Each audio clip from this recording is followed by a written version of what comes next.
বলেছেন এই ব্যাপারে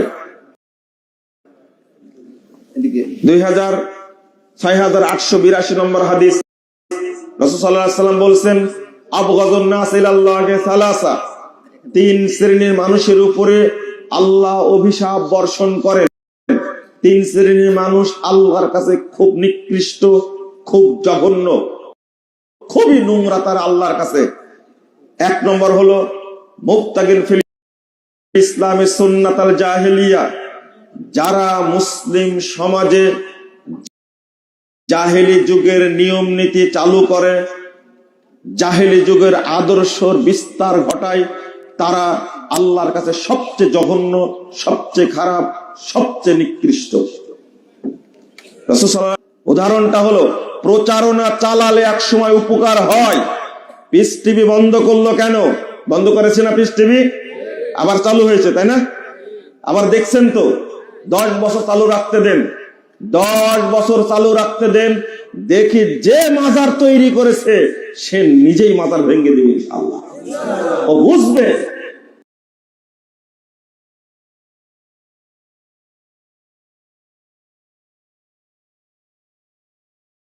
আমি একটা কথা বলি, এই যে প্রচারণা চালাচ্ছি, আরে কে আসবে ভবিষ্যতে তা জানি না। ডক্টর ইউনূস সাহেব যতদিন আছেন ততদিন বলেনি, বুঝেননি কথা? ততদিন খালি বলেনি, বাকি জীবনে যা হয় হবে। জেল খাটছে, আরো খাটবে ইনশাআল্লাহ। সাইদি সাহেব যেহেতু চলেই গেছে, তাতে আর দুঃখ কি, তাই না? কথা বুঝেননি? অতএব বলেনি আগে।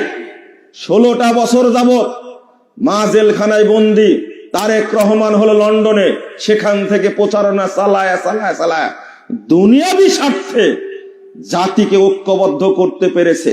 কি করলেন? 7 জানুয়ারি নির্বাচনে ঢাকায় ছিলাম, দেখলাম যে নির্বাচনে মানুষ কত ভোট দিতে আসে। দেখলাম যে দেখছে কুত্তা ছাড়া কিছু নেই। তাই থামেন, ঠিক বলেন না? আমি যেটা শিক্ষা নিতে বলছি আপনাদেরকে, কার কথা শুনে আপনারা নির্বাচন বর্জন করলেন? চিন্তা করেন। একজন আওয়ামী লীগের নেতা, আমাদের সাথে সবার সম্পর্ক, তাই না? বলছেন, এত সুন্দর স্বচ্ছ ভাষায় বলছে, ফ্রেশ গালি দেয়া বলছে, শোরে বাচ্চারা সারা বছর বিরিয়ানি খেয়েছে, আজকে ভোটটাও দিতে আসে। আমি বলি তৌবা, কি বলে এটা? এটাই সঠিক। শোনেন,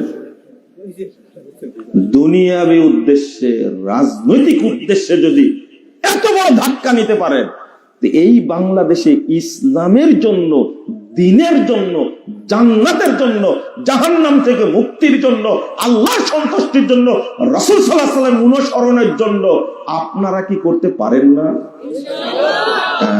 আমি এটাই বুঝাতে চাইলাম। কি ঐক্য মানুষের মধ্যে! চিন্তা করতে পারছেন, ভাবতে পারছেন? ঢাকার বুকে এতগুলো ভোট কেন্দ্র, মানুষ যায়নি ভোট দিতে, এমনি নির্বাচন করে মিথ্যুক বলছে কত পার্সেন্ট ভোট পড়ছে, গোপনে বলে ফেলেছে। আপনারা কি বুঝতে পারলেন কথা? ঐক্য কাকে বলে? একে বলে ঐক্য।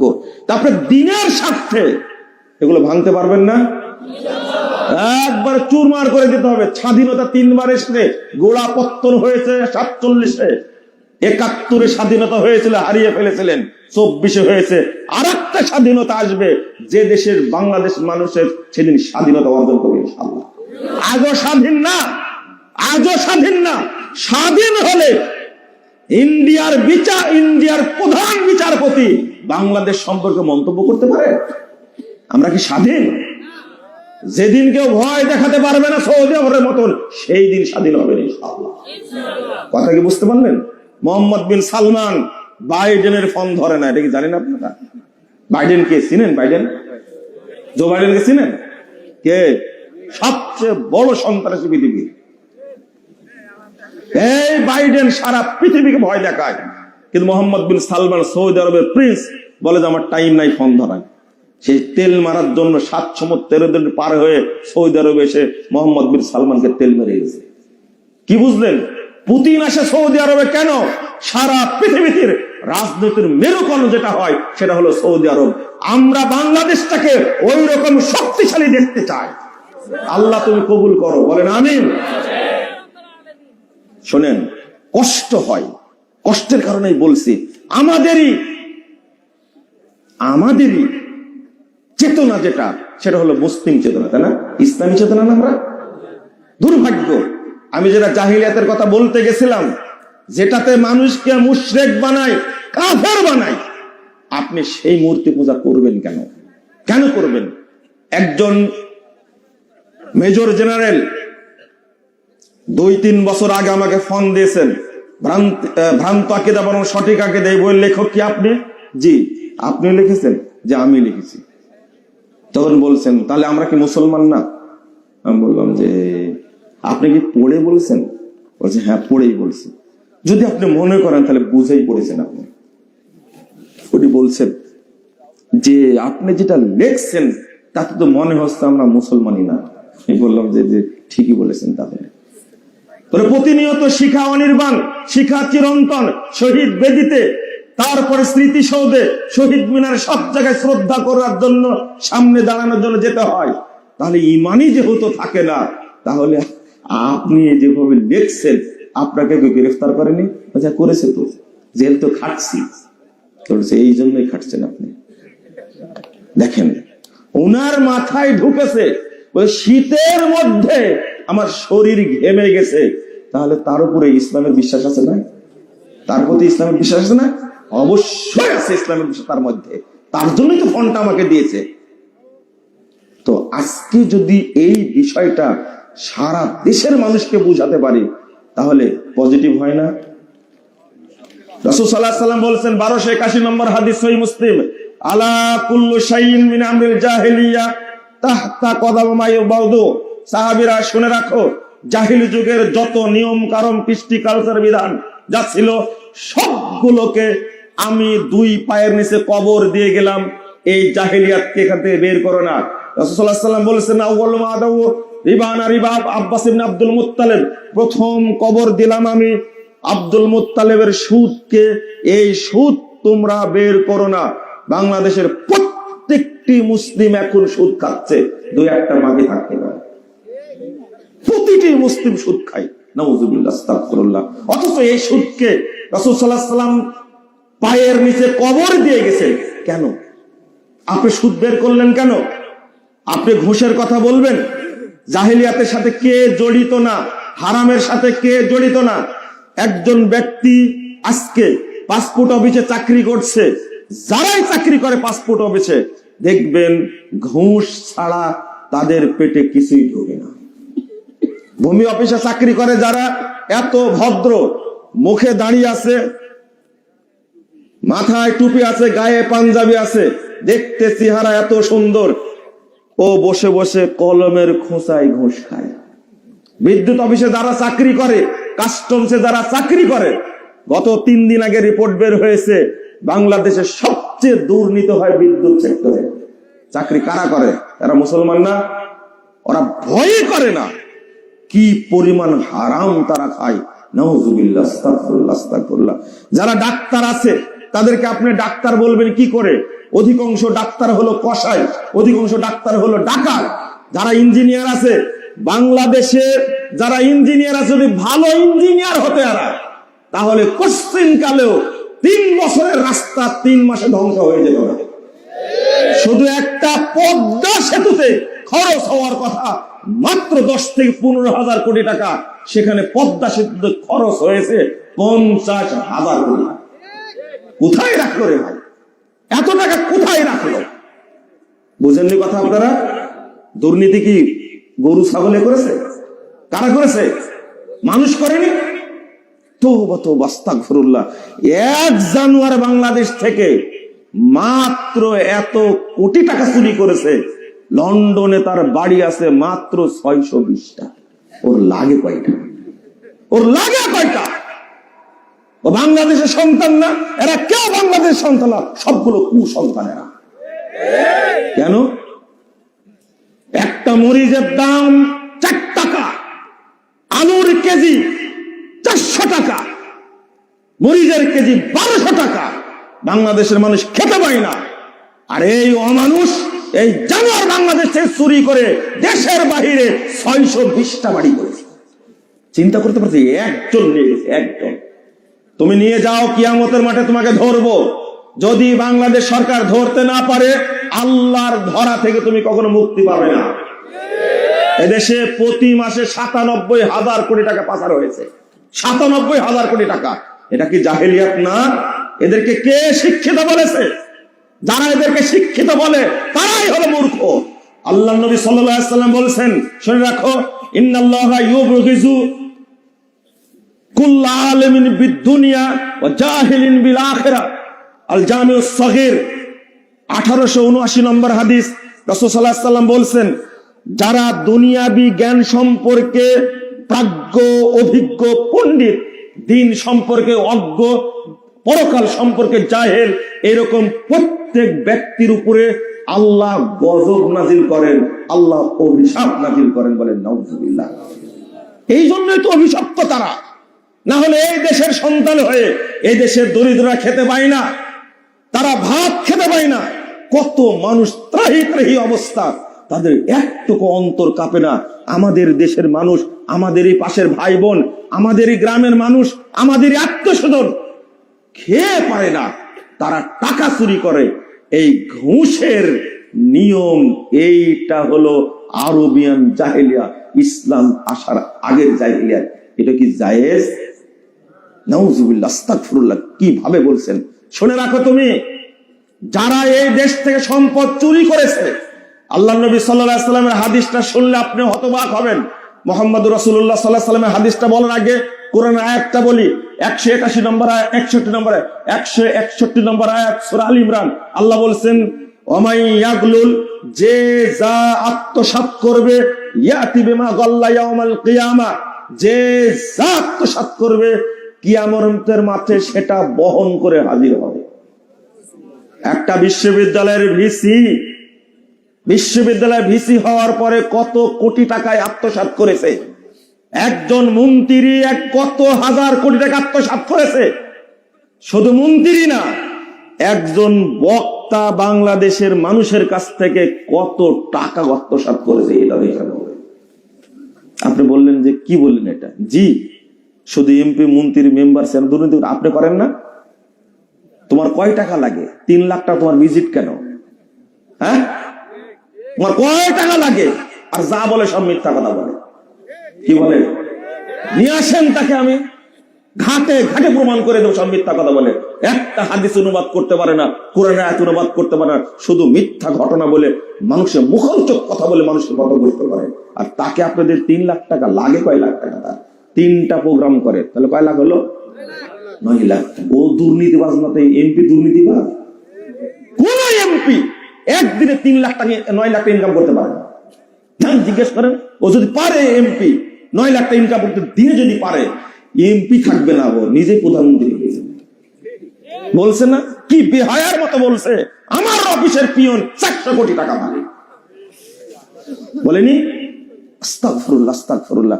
এই দেশের কোন মানুষের রক্ত হালাল আছে এটা আমার বিশ্বাস হয় না, তবে থাকতে পারে, আমার জানা নাই। আর পুলিশ নামের যারা আছে বাংলাদেশে, এর একটা জাতি, এটা মানব জাতির বাহিরে, কিন্তু এটা মনে রাখবেন, এটা মানব জাতির বাহিরে, এরা মানব জাতির বাহিরে। জবসে নিয়ে আসতে বলো, এরা হলো মানব জাতির বাহিরে। কেন বললাম? আচ্ছা ঠিক আছে, না না আমি কথা বলবো, আমি শুনবো, শুনে কোনো ব্যাপার চলে যাবো, কিছু বলবো। আপনি প্রধানমন্ত্রী আসতে শুনবেন তো? হ্যাঁ শুনবো। আমি বক্তব্যের গতিতে আছি, ঠিক আছে, বসেন, একটু বসেন। আমাদের বক্তা আরেকজন আছে, শোনেন। যেটা বলছিলাম, আমি শেষ, আজকে আমাকে সভাপতি করেছে, আমি বক্তা না কিন্তু, এমনি আসছে, এদের ঘরের লোক আমি। জি জি জি, আপনি বলেন, শুনবো। আসছে, বক্তা আসতেছে। আমি যেটা আপনাদের বল, ছোট্ট একটা কথা বলার জন্য এই কথাগুলো বলে ফেললাম। যে ব্যক্তি জাহেলিয়াতের সাথে জড়িত হবে তার অবস্থা কি বুঝতে পারছেন?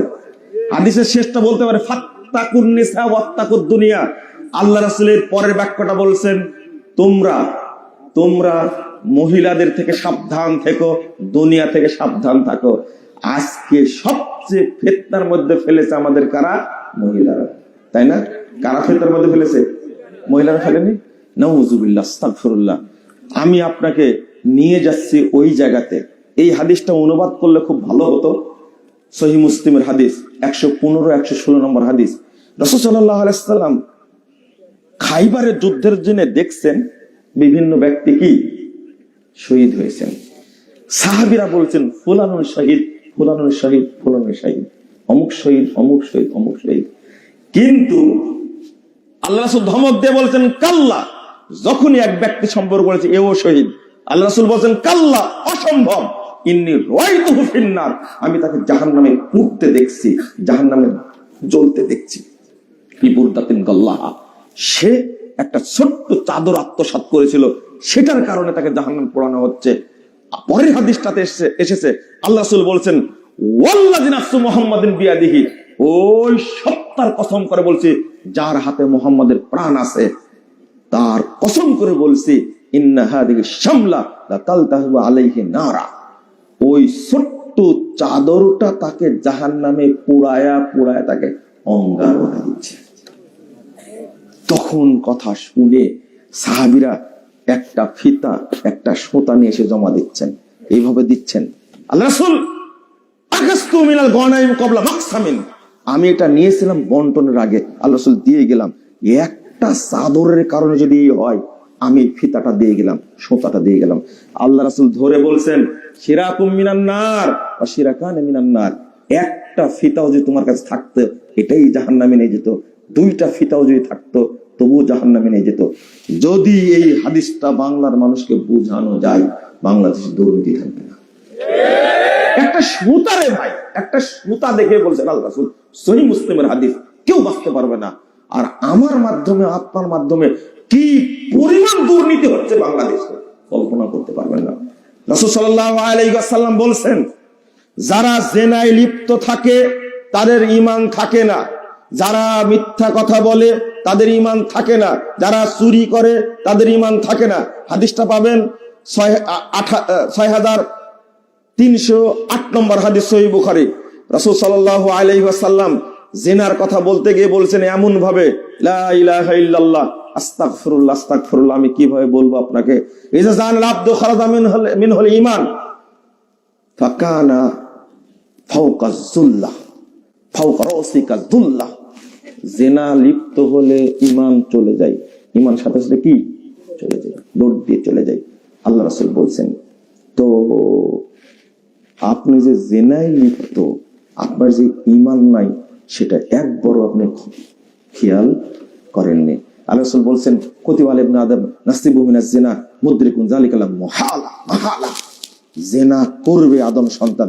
ফাইনানে জিনাহুম আন-নাযরু, দুই চোখের জিনা কি দেখা, ওয়াল উযুনানে জিনাহুল ইসতিমা, দুই কানের জিনা হলো কি শোনা, হাই হাই, ওয়াল লিসানু জিনাহাল কালাম, মুখের জিনা হলো কথা বলা।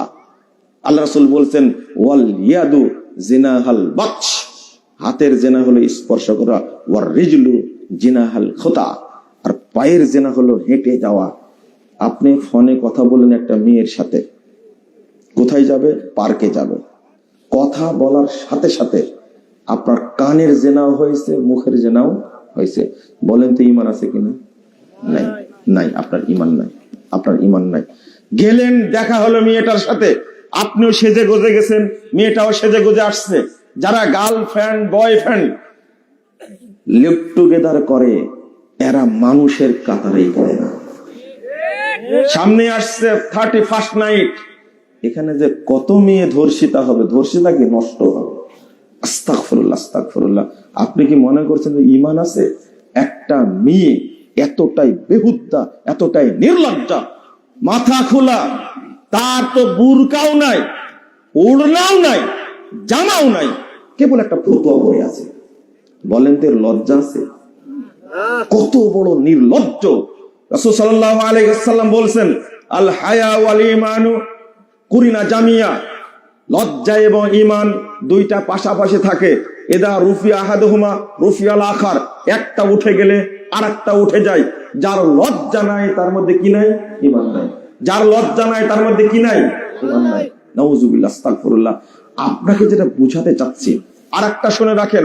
আল্লাহ রাসূল সাল্লাল্লাহু আলাইহি ওয়াসাল্লাম বলেছেন আল হায়া ওয়াল ইউ শুবাতুম মিনাল ঈমান, যে ব্যক্তির মধ্যে লজ্জা আছে তার মধ্যে ঈমান আছে। যে ব্যক্তি অল্প কথা বলে, মুখ চুপ রাখে, এই ব্যক্তির মধ্যে ঈমান আছে। ওয়াল বাযাগু ওয়াল বায়াউ শুবাতুম মিনান নিফাক। রাসূল সাল্লাল্লাহু আলাইহি ওয়াসাল্লাম বলছেন, যে ব্যক্তি অশ্রাব্য ভাষা ব্যবহার করে, আমি কিছুক্ষণ আগে একটা ভাষা ব্যবহার করেছি, করিনি? আস্তাগফিরুল্লাহ। এই কথা আমার মুখ দিয়ে বের হতে আমি ভয় পাই যে হয়তো আমার ঈমান চলে গেল। আপনি কত ভালো মানুষ আপনার ওয়াইফের কাছে শুনলে বোঝা যাবে। আপনি আপনার ওয়াইফকে সারাদিন গালি দেন, আপনি একটা বেঈমান, একটা এত নোংরা ভাষায় কথা বলে। আপনি কত ভালো মানুষ, ড্রাইভারের সাথে কথা বললে বোঝা যায়। ড্রাইভার বলে যে স্যার, আমার স্যারের মতো খারাপ মুকালা স্যার একটা নেই। তাহলে বুঝেন। আর আরেক সিনেমাল বক বক যারা করে, কি করে? ওল বায়ানু, যারা বক বক করে, বেশি কথা বলে, আবার বলে কি জানেন ভাই, আমি কথা একটু বেশি বুঝি। কত নির্লজ্জ বলে। ও যে মুনাফিক, হিসাবই করে না, কিছু মনে করেন না, আমি একটু কথা বেশি বুঝি। কত কত গর্বের সাথে বলছে, কত বড় জাহেল, চিন্তা করতে পারছেন? ও যে মুনাফিক, আল্লাহর নবী বলছেন খবরদার বক বক করবেন না, বেশি কথা বলবেন না। আপনার আমার দিনই ভাই, যা বলছি মেনে নেবেন। বক বক করা কাকে বলে? যদি একজন রিটার্ড পার্সন হারামখোর আপনার সাথে বাসে বসে বা ট্রেনে বসে, আপনার ঢাকা, রাজশাহী থেকে ঢাকা যেতে মনে হবে 6 বছর সময় লাগছে। এতই কথা বলে, বক বক করে, আপনি বুঝতেই পারবেন না মুনাফিক কাকে বলে। আল্লাহ রাসূল সাল্লাল্লাহু আলাইহি ওয়াসাল্লাম বলছেন, ইন্নাল মুমিনা ইয়ারা যুনুবাহু কান্নাহু কায়িদুন তাহতা জাবালিন ইয়াখাফু আন ইয়াকা আলাইহি। শুনেন, মুমিন ওই ব্যক্তি, যে ব্যক্তি ভয় করে তার পাপকে এত বড় মনে করে, আমার মাথার উপরে বিশাল পাহাড় যে কোনো সময় আল্লাহ ছেড়ে দিবেন। কথা কি বুঝতে পারছেন? এই ব্যক্তি মুমিন, এই ব্যক্তি মুমিন। যে ব্যক্তি ভয় করে আমার মাথার উপরে বিশাল পাহাড় আল্লাহ ছেড়ে দিবেন, আমি ধ্বংস হয়ে যাব, এই ব্যক্তির নাম কি? এই ব্যক্তির নাম কি? মুমিন। ওয়াইনাল ফাজির ইয়ারা যুনুবাহু কা দুবাবিন মাররা আলা আনফিহি। আল্লাহ রাসূল বলছেন, মুনাফিক ওই ব্যক্তি, যে ব্যক্তি পাপকে পরোয়া করে না, পাপকে থোড়াই কেয়ার করে, পাপ করতে আছে করতে আছে করতে আছে, এই ব্যক্তি কি? মুনাফিক। আপনারা কি বুঝতে পারলেন কথাটা? না, আপনি বুঝেননি। তাহলে যে ব্যক্তি মদ খায়, গাঁজা খায়, চুয়ানি খায়, ফেন্সিডিল খায়, বেড়ি, তামাক, জর্দা, গুল, আলাপাতা খাচ্ছে, শুরু করেছে বয়স যখন 10-11 তখন থেকে, এখন বয়স 70 বছর, এখনো খায়, বলেন তো এই লোকটা মুমিন না মুনাফিক?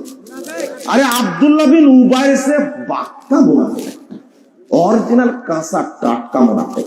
কারণ আব্দুল্লাহ বিন উবাই ছিল কয়েকদিনের মুনাফিক, আর এ হলো 70 বছরের মুনাফিক।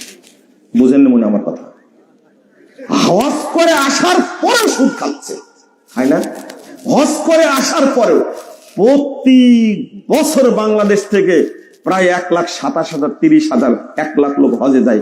যারা অর্থশালী তারাই তো যায়, তাই না? ওরা যদি ভালো হতো তাহলে বাংলাদেশে তো দুর্নীতি হতো না, হতো না। বন্ধুরা আমার, এই যে আমাদের জমশেদ ভাই চলে এসেছেন, আপনারা মূলত তার বক্তব্য শোনার জন্য এসেছেন। আজকে আমি এখন ছেড়ে দিচ্ছি আমাদের সম্মানিত প্রধান অতিথি অ্যাডভোকেট শফিকুল ইসলাম মিলন সাহেব আসছেন, তিনিও সংক্ষেপে দুটা কথা বলবেন। আর আমি আপনাদের কাছে একটা আবেদন করে শেষ করে দেব, বুঝতে পারছেন মনে হয়, তাই না? পকেটে হাত দেওয়া লাগবে, তাই না? কেউ চাইবে না, আমি চাইতে পারি। 98 সাল থেকে 80 কোন বছর মার যায়নি, তাই না? গেছে, তখন ছাত্র ছিলাম, এই রাজশাহীতে তখন ছাত্র ছিলাম আমি। তো আমি আর বলতে সমস্যা নাই, কেউ না বললেও আমি কিন্তু বলবো, এই বিশাল প্রোগ্রাম করেছে তারা, তাদেরকে ধন্যবাদ দেওয়া দরকার। বলেন আল্লাহ যেন তাদেরকে কবুল করেন, আমিন। আমি আপনাদের অনুরোধ করব যে এই মহব্বতপুরের মাঠটা যেন, এই ঐতিহ্য যেন ঠিক থাকে, তারা যেন সাহস পায়। সব যুবক ছেলে পারে, কারা পারে? সব যুবক ছেলে। আর আমি আরেকটা আলোচনা করতে চেয়েছিলাম, কিন্তু আপনাদের একটা বিষয় বুঝাতে গিয়ে সময় লেগেছে। আমি শেষে আবেদন করে আপনাদেরকে, সবাই ঐক্যবদ্ধ থাকবেন ইনশাআল্লাহ। থাকবেন তো ইনশাআল্লাহ? শোনেন, আমরা খুব লজ্জিত, অপমান বোধ করেছি, কষ্টের কারণে কথাটা বলছি। ডক্টর ইউনূস সাহেব ডেকেছিলেন ধর্মীয় ইসলামিক সংগঠনের ব্যক্তিদেরকে, বুঝছেন, সেখানে যারা আহলে হাদিসদেরকে অপদস্থ অপমান করতে চায় তারা ডক্টর ইউনূস সরকারকে ধোঁকা দিয়েছে, প্রতারণার আশ্রয় নিয়েছে তারা। এমনকি ধর্ম উপদেষ্টা আফমা খালেদ হোসেন সাহেব, তিনিও আমাদের সম্পর্কে খুব ভালো জানেন, আহলে হাদিস সম্পর্কে খুব ভালো জানেন, কিন্তু সবাইকে ধোঁকা দেওয়া, সবাই গেছে। আমার মনে হয় যদি মামুনুল হক সাহেবের কাছে তালিকা চাওয়া হতো তাহলে প্রথম নামটা দিতেন ডক্টর আব্দুল্লাহ ফারুক সালাফির, অথবা দিতেন প্রফেসর ডক্টর আসাদুল্লাহ গালিব স্যারের নাম দিতেন, কিন্তু দেয়নি। যদি জামাত ইসলামের আমিরের কাছে তথ্য চাওয়া হতো আহলে হাদিসদের লিডারের সাথে আমরা বসতে চাই, উনিও বোধহয় দুইজন ব্যক্তির নাম দিত। কিন্তু এমন ভাবে ধোঁকা দেওয়া হয়েছে, আহলে হাদিসদেরকে অপমান করা হয়েছে। যদি আজকে ঐক্যবদ্ধ থাকতো তাহলে এই মুখ পোড়া হুজুরগুলো কখনো অপমান করতে পারতো না। কথা কি বুঝতে পারছেন কিভাবে অপদস্থ করেছে? এই জন্য আপনারা ঐক্যবদ্ধ থাকুন, বলেন ইনশাআল্লাহ। আল্লাহ যেন কবুল করেন, আমিন। এখন পকেটে হাত দেন। কই তোমরা, কই বের হও, লোকফর কই? একজনও নাই, একজন। আমি 1 মিনিটে এটা কাজ করি, 1 মিনিটে। দয়া করে আপনাদেরকে বলবো, শুনেন, যারা এসেছেন, আমি কখনো সংখ্যা বলি না, আমি কখনো সংখ্যা বলি না। আপনার পকেটে যা যতটুকু দেওয়ার সাধ্য দিবেন আপনি, তবে একজন মুক্ত থাকবে না ইনশাল্লাহ। সবাই দিবেন তো? বলেন যে দিব ইনশাল্লাহ। দেন, পকেটে হাত দেন, উঠেন, আপনারা নিজেরাই উঠেন, এটা আপনাদের প্রোগ্রাম। কই কই তোমরা খুব অলস, তোমাদের শাস্তি হবে এই প্রোগ্রামের পরে ইনশাল্লাহ। আমি আবার আসতেছি। এরা এতই ফ্রি আমার কাছে, এরা আমাকে ভয়ই করে না, এরা ভয় করে না আমাকে। না না, ওনারা এসেছেন, আপনাদের আমন্ত্রণে তো অন্য সময় আসতোই না, তারা আসছে আলহামদুলিল্লাহ। আমাদের ইলিয়াস ভাই কিন্তু আমাদের খুব নিকটের মানুষ, খুব এই পুরো প্রোগ্রামটা মাথার উপরে করে। আজকে কাজিম ভাই আসেনি, কই? সুদিন দুর্দিনে সবসময় পাওয়া যায়, জিজ্ঞেস করেন, এই প্রোগ্রামে থাকে আলহামদুলিল্লাহ। আমি সবার জন্য দোয়া করি, আল্লাহ যেন আমাদের সবাইকে কবুল করে নেন, বলেন আমিন। আপনারা টাকা দিচ্ছেন না মনে হয়, কে কয় টাকা দিচ্ছেন? আমার দোয়া জানেন আপনারা? শোনেন, আস্তে আস্তে বললাম জমশেদ ভাইকে, দাওয়াতের জন্য দান করা সবচেয়ে নেকিপূর্ণ দান। এই জন্য সাহাবীরা মসজিদ তৈরি করেছেন, এরকম কোনো দলিল পাওয়া যায় না। আবু বকর রাদিয়াল্লাহু আনহু সব টাকা ব্যয় করেছেন কোন পথে? দাওয়াতের পথে। ওমর রাদিয়াল্লাহু আনহু সব টাকা ব্যয় করেছেন কোন পথে? দাওয়াতের পথে। আমি আপনাদেরকে বলছি যে আপনারা অবশ্যই অবশ্যই দাওয়াতি কাজের ক্ষেত্রে বেশি দান করবেন। আর আমি দোয়া করি, আল্লাহ কেউ যদি 1 টাকা দিনের পথে দেয়, তুমি তাকে 1 কোটি টাকা বরকত দান করবে। তাহলে ভুল করেছেন, তারা কম দিয়েছেন, তারা কি অবস্থা? কেউ যদি 10 টাকা দেয়, আমি তার জন্য দোয়া করি, আল্লাহ দাওয়াতি কাজে কেউ দেয় না, 10 টাকায় আমার অনেক, তুমি তাকে 10 কোটি টাকা বরকত দান। কেউ যদি 100 টাকা দেয়, আমি তার জন্য দোয়া করি। সবাই দান করে বিভিন্ন ক্ষেত্রে, দাওয়াতি কাজে দেয় না, আল্লাহ তারা যারা দাওয়াতি কাজে দেয় 100 টাকা, তাকে তুমি 100 কোটি টাকা বরকত দান। আল্লাহর ভান্ডারে অভাব নাই, আল্লাহ দিবেন ইনশাআল্লাহ, ইনশাআল্লাহ। সবাই দিয়েছেন কিনা বলেন তো? কে দেননি? আমি দিব তার পক্ষ থেকে, হাত তুলেন। লজ্জা করে লাভ নাই, হাত তুলেন। আপনি হাত তুলেই ছাড়বো আপনাকে। দেননি কেউ 1 টাকা? 1 টাকাও দেননি? কি আছেন এরকম? টাকা আছে আমার কাছে, টাকা আছে, কি মনে করছেন? বলেন কে কে দেননি? আজকে যেন কবুল হয় এই জন্য বলছি, হাত তুলেন কে কে দেননি। লজ্জা করবেন না, আমি বুঝবো যে যারা টাকা দেয়নি, হাত না তুললে বুঝবো আপনার রাগ আছে এই প্রোগ্রামের উপরে। দিয়েছে সবাই? না না না, সবার পকেটে টাকা নাই, সত্য না? একজন হাত তুলেন অন্তত, তাহলে আমি টাকা না দিতে পারি। এবার